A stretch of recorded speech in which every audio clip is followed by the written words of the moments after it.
Morning. This one's for my brothers. Just in case you've been filling up your extra quarantine time with things that have led to lust or temptation for you. I'm in this morning 2 Samuel chapter 11. This is David and Bathsheba and that sad downward spiral. How did all that happen? Well, look, it starts in chapter 11 verse 1. In the spring of the year, the time when kings go out to battle, David sent. So it should say when kings go out to battle, David went, because he's a king, but he sent. But David remained at home in Jerusalem. So the first thing right off the bat we see is he was shucking his responsibility. So the first step here for overcoming temptation is do your job. Be responsible. Your job first is, as a son of the king, that we pursue him daily. Use your time to pursue him, and then do your job. Like if it's school, if you have a job you can do, or if it's school, regardless of whether or not it's going to be pass fail, do your work unto the Lord and work your butt off to get your stuff done. Be responsible, because here in his abundance of free time, then he started to just kind of walk around, look at things, and then he saw a homegirl bathing on the roof. And after he saw her, he inquired about the woman. There's a question that popped up in his mind, and he said, who does she belong to, and whose is she? What's her story? And usually that follows for us. It starts with a look, and then there's some question that Satan puts in our mind, like, who is that girl? You're on social media, you see someone, who is that? Or what is she wearing? Is that a swimsuit? Or whatever the question is that leads to another click, and then click on her profile, her friend, and more clicks. Whatever the question is that Satan uses intrigue to draw us in closer, whatever the question is, there is no question that needs to be answered at that moment. Flee and pursue righteousness. 2 Timothy 2:22 says, flee youthful lust and pursue righteousness. Be like Joseph, who, when she grabs his cloak, he just runs out of the room without his cloak. He gets out of there.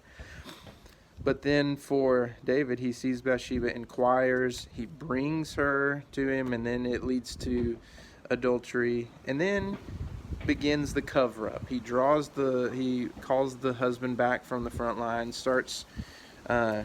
gets him drunk and sends him home to go sleep with her, so that would cover up the pregnancy, that it would be his.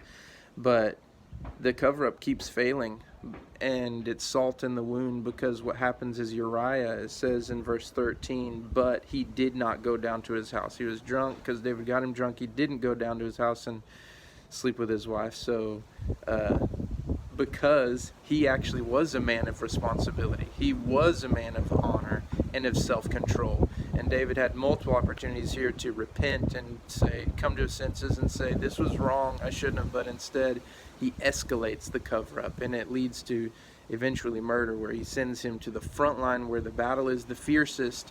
And then look at how he tries to end it. He gives them this message to take back to the front lines to comfort everyone. And he says, tell everyone, don't let this matter displease you, of the loss of life of Uriah and everyone else who went too close to the battle in an unwise decision. Don't let this displease you, for the sword devours now one and now another, which is sort of this flat, shallow platitude, this deceptive saying that he's trying to smooth over everything and deny responsibility, basically saying, hey, these things happen, we don't have any control over them. Bull. This happened because he manipulated circumstances for his cover-up.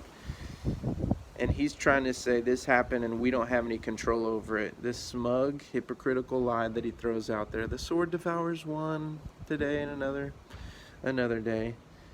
And it said, don't let this displease you. But then the chapter ends with it saying, but the thing David had done displeased the Lord. It did displease the Lord. anyway, that saying of we didn't have any control over it is kind of like the thing that we tell ourselves to try to smooth it over and make us feel bad or feel good, to say we messed up, and then say, well, we really didn't have any control over it. This is the thing that happens to all men.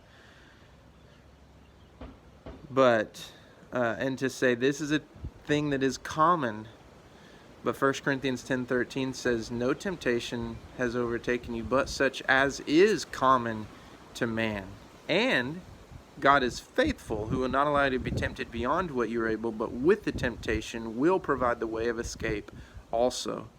So yeah, it's a common temptation, but there's always a way out, and his name is Jesus. Jesus is the way out of temptation always. And he is stronger than your lust. Whatever the problem is, the sin is, Jesus died for that, which means there's complete forgiveness, and it means power to overcome. All right, fill up your extra free time, your quarantine time with more Jesus. Brothers, love y'all.